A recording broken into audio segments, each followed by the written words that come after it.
What up, everybody? This is a 20G podcast. I'm Adam. And I'm Aaron. You're joining us today. And today we're going to be talking about a recent trip or camping trip that we took to Zion up in Utah. Beautiful spot. If you haven't been there, look into it. Go out there, enjoy the natural beauty that's out there. Yeah, right now during COVID, you really have to be prepared and pay attention to what you need to do before going. Like a lot of people, so many people, more out of the ordinary, seem to be going to the national parks or just any kind of Not too much state open. parks. You gotta be creative with what you do. Get out of your comfort zone. Yeah, there's a lot of new regulations and way that these national parks and state parks are running things. And in particular, at Zion, what you need to do is get a shuttle ticket beforehand. So everything's so spaced out. You can't just walk here, walk there. It's an expansive park. Yeah, and they don't even go on sale online till 2 weeks before the date that you want to use it.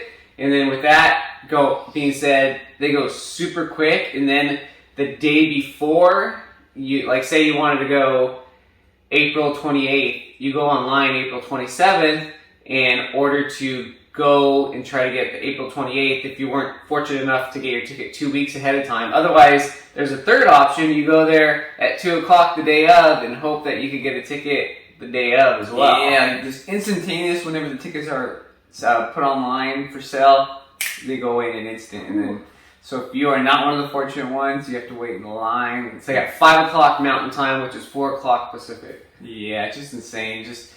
I guess it's something you have to roll the punches just to, if you want to go out and do something during this COVID era. Yeah, so I found that out the hard way. I tried to get it 2 weeks ahead of time, and I set an alarm for 5 o'clock, and then maybe I didn't even make it around to try to get the ticket till 8 o'clock Pacific time.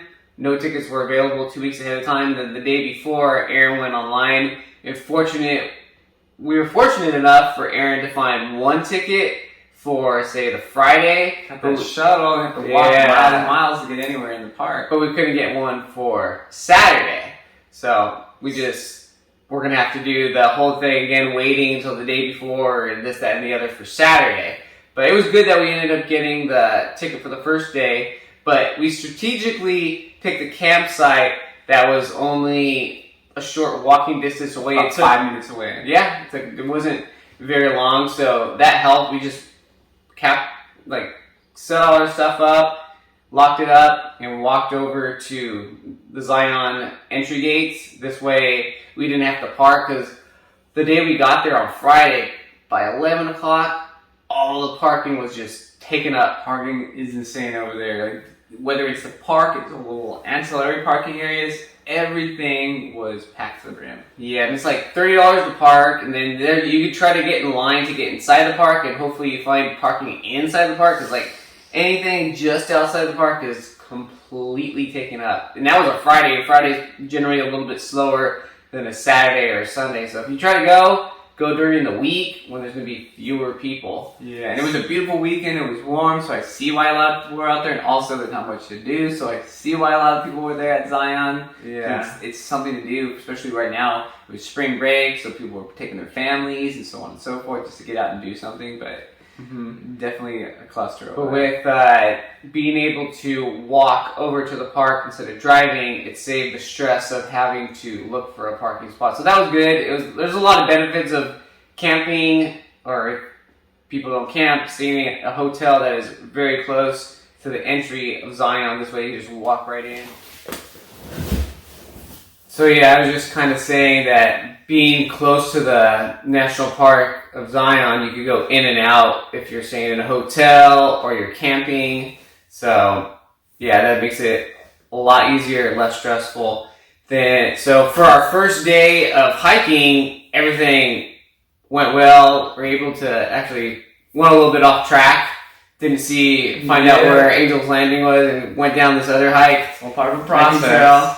But other than that, it was good, and did what we wanted to do. Went down, took the shuttle back down to our campsite, and we were golden. And then we went Pony boy. Went online. Even our dad tried to go online as well to get us a ticket for the next day's shuttle. But I mean, it's $1. It's reasonably priced. But we couldn't get on. They just went super quick. Yeah, the moment that those tickets go on sale, instantaneously they get sold out. Yeah, just whether it happened to us, and we were hearing multiple stories from so many other people that were in the same boat, the same thing. Try to go on when they're right on, refresh, boom, boom, boom. Couldn't even find it. So some people actually got a ticket, and by the time they went to the checkout area, it had left their shopping cart or something. But it was interesting. There's these 4 girls as we were going down on the shuttle. They walked up to the shuttle driver and said, "Hey, do you think that we can go on the shuttle on the way down?" They didn't have any bracelets from the tickets that they were supposed to purchase. And he's all, "No, because we have other people who have tickets and bracelets that are going to be going down. You're going to be taking spots away from them. And then they're going to be waiting because other people who didn't purchase a ticket are going down." So, unfortunately, it's too bad. And then as we started driving down, a couple of minutes, I told Aaron, I said, those girls should have just, because the shuttle's like 2 separate carts, and I go, those girls should have just got on the back cart and not said anything to the shuttle driver, and they would have been good. Hindsight was 2020. Yeah, so next day, like I said, Aaron and I tried to get a pass, didn't have a pass, so our idea was to sneak on the shuttle on the way down, which these girls should have done. And so it was about a 2-mile, 1-hour hike up to the trailhead that we wanted to go to that next morning on Saturday. And it went well because the day before we walked/hiked 15 miles, so a 2-mile miles on our little hiking shoes. Yeah, a 2-mile starter hike before the hike wasn't going to be that big of a deal. Just going to get the blood flowing, just kind of get everything loose before we get after it on that mountain. Yeah, so it was good. Can't complain. Got up there, did our hike, did Angel's Landing again, and then it came to the end of the day, end of our day. I think it was in the afternoon, and we're like, let's jump on the shuttle. So we had our long sleeve shirts on, covering our wrists and stuff. Jumped on the back part of the shuttle, where there's no driver, and went down. No problems at all. Yep, and that's what you're saying. Just kind of be aware of what's going on around you. And that's kind of with those girls and just paying attention to what was going on the day before. I noticed that the girls were having a hard time. They were trying to get on to the shuttle, didn't have a ticket, and then in my mind it clicked, just jump on the shuttle. So it just kind of pays to be paying attention of your surroundings, whatever's going on, because you never know when somebody else is going through a situation and how that can help you out for the future. In this case, it was the very next day. Learn from other people's mistakes, people, so you don't make them. This way you can, let's say, benefit from it instantaneously when the situation arrives in your life. Yeah, so it was nice to take the shuttle down after hiking 10 plus miles. Yeah, it was warm, and I didn't mind it. If I would have had to do it, I would have been okay with it, but it gave me an opportunity to go down, have a brew, relax, and enjoy the rest of the time. It saved our legs for the rest of the day. Yes. Later on, we ended up going on just a walk around the neighborhood, so it was nice. I put those miles on anyway, so this was less of an incline or decline. Yeah, so that concludes my part. I want to pass it on to Aaron, and he's going to talk about what he has to talk about. Hey everybody, for those of you who are familiar with hikes, you know that when you go on a hike, it's a bit of a crapshoot. You don't know what you're getting yourself into, depending on what research you've done or who you've talked to. But one person might say a hike was easy, the next person might say it's difficult, the other person might say, it was mediocre. So it's just difficult a lot of the times until you go on it yourself. Everybody has different levels. Yeah, of what their capabilities are. So you definitely have to do your research, ask people, and or try it for yourself. Try it for yourself. But for me, just going on hikes, talking to people reminds me of when I was in college and I would go and rate my professor. I always wanted to find the best professor for me, not the easiest, but just the one that worked with how I like to learn. And you just get mixed results all the time. Like one person said, I love this teacher. The next person said, I hate this teacher. The other person said, this teacher is great, but there's too much work. The other person said, the work was all right, but then there's too many tests and they're too difficult. So at the end of the day, just take the plunge, get a little bit of information from people, but see for yourself how difficult things are or how easy they may be. But Adam and I recently went, as you mentioned earlier, we went to Zion and we went on this hike called Angel's Landing. And while on the hike, or just before the hike, over the last couple of years, Adam and I wanted to do it, and we've talked to friends about it. Some friends have said, oh, it's a little scary, you're holding on to a chain as you go up the side of the mountain, so on and so forth, but it's nothing too crazy. But what they didn't say is that there's about a 2-mile hike, just totally inclined switchbacks, going right and left, and you get a little bit worn out on your way up. And then also Adam and I, we made our way up, and we didn't know which way to go. So we went left instead of right, and we just kind of did a little bit more incline hike, went decline, incline, all over the place for about another half hour or so. And then we made our way back,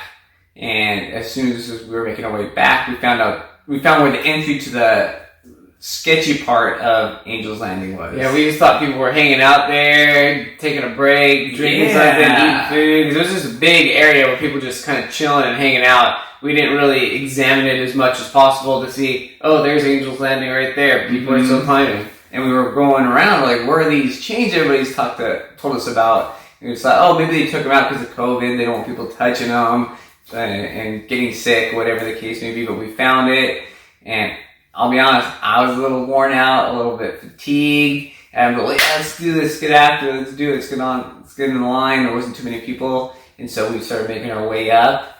And I don't know, my legs were a little bit jello. It was kind of like walking in quicksand, and it was a little bit sketchy because as you look down, you're just maybe about 2 feet, 3 feet from the edge. 1,000-foot drop outside of you. Yeah, it was insane. You see the river, you can see the cars, the people who look like ants down below. It was pretty treacherous. I'd say a couple of years ago, maybe this hike would have been a little bit more daunting for me, but for some reason, I had the strength or courage to make my way up the hill. And so Adam and I started making our way up, and said a half mile, but man, that half mile seemed to be taking like 30 plus minutes. And I could easily do a mile in like 20 minutes just walking. And another thing friends didn't tell us about is that as you're making your way up, there's a lot of people making their way down, and you kind of have to stand next to that ledge. Just be very still, because here's a line of about sometimes 20 to 30 people. You have to wait for 10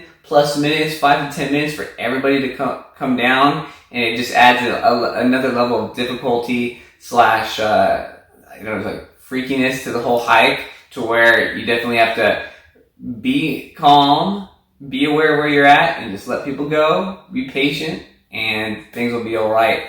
But then what kind of fueled me, like I said, I was a little bit fatigued, a little bit tired, but what fueled me is to be able to get to the top and see that amazing view, and also just to challenge myself. Like I said, I was in the past a little bit afraid of heights, and it was a little bit scary just to see how far down and how close you are to the ledge. Yeah, it's scary on the way up. Yeah. The way down was a lot easier, but going up, very scary. And it's daunting at one part, because then you start making a decline, you start decelerating on the gradient of the hike, but then you look up, and it's almost like it's completely vertical, but people are just going up the side of the mountain. You're like, man, it reminds you like the Matterhorn over at Disneyland, just super high. But anyways, just kind of pulled up my pants and put them on big boy shoes and continued up the hike up the mountain. And then once we got to the top, for me, it was very fulfilling. It's just, man, I know I'm afraid of heights a little bit, but this view is amazing. You see the valley, you see the surrounding mountainsides, and you see all the other people trying to make their way up the mountain. Not everybody makes their way up. They kind of just hang out at that one area where Adam was saying people were having lunch, relaxing, and having a good time. But yeah, that's where the kids get separated from the adults, because you really have to have your wits about you to climb this. I saw people from all ages climbing up, some people in their 60s. I even saw a little girl, probably about 7 years old, who made it all the way to the top. I even saw another girl who hiked the whole way up without shoes. It was insane. I don't know. There's a couple people like that. Yeah, well, good on them. And sandals. Sandals seem a little sketchy. Yeah, I just want to make sure I have all my footing while I'm making my way up that kind of sketchy hike. It's a little bit sandy as well. It's pretty vertical. But Adam and I didn't want to bask in the glow or the ambiance for too long, so we made our way down.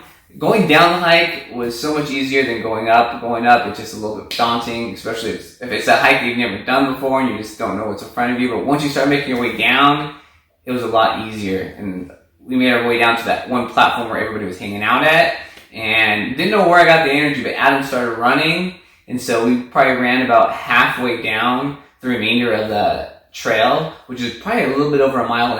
And I don't know where I got the extra energy to do so. There's like some reserves in my tank, or maybe it was the adrenaline from making our way all the way up. Plus the momentum, it's just like a lot of momentum going downhill. It's so steep, and I'm just like, man, it's so awkward when it's steep and you're walking. I'm like, I'm just gonna run. A couple of times I almost took a spill. Yeah, it's not too fun. I knew it probably would have just totally got scraped up. But either way, I had momentum. I did well. I kept my composure. And Adam and I ran about, like I said, 1.5 miles all the way down. It wasn't too bad. I wasn't too exhausted. Adam and I made it a point to take in a lot of water throughout our hike. We had our camel packs, had an extra bottle of water. Just wanted to make sure we stayed hydrated so we didn't get dehydrated. And try to keep that heart rate down while being hydrated. But it was insane. Once we got down, it was even more fulfilling and more enriching because I knew, like, man, I pushed myself farther than I have on any hike. I'll say just for the scare factor of it. And for me, I'd say a lot of people don't know what they're capable of, obviously, until they push themselves a little farther. But then you have to push yourself and get that discipline to do something different so you know what you're capable of. A lot of people just like to kind of coast, enjoy what they're doing, be in their comfort zone, but set those goals for yourself. Don't set those little easy goals where you know that you're definitely going to accomplish the task. Maybe in the beginning you can do something like that, but set something that's maybe a little bit more farther out of reach than what you think you can typically do. Because when you set those goals, even if you fail, at least you know that you have the strength and you push yourself farther than you would in the past. And now you have an opportunity to try to accomplish that goal again and get on that horse and try to beat that goal. Because when you do accomplish that goal, it's an amazing feeling. And for me, my goal was to make it to the top of the mountain. I did it. Adam pushed me. Adam was my do it. Gotta make it happen, man. Cricket over here. But either way, it's awesome to fulfill your goals. So come on, people.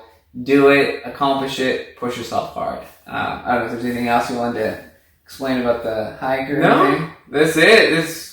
I've talked about everything I want to talk about. Sounds like you did too. Yeah. So this has been 20 Energy Podcast on Zion camping. So yeah, get after it, y'all. I'm Adam. And I'm Aaron. Love you very much. Love you. Take care.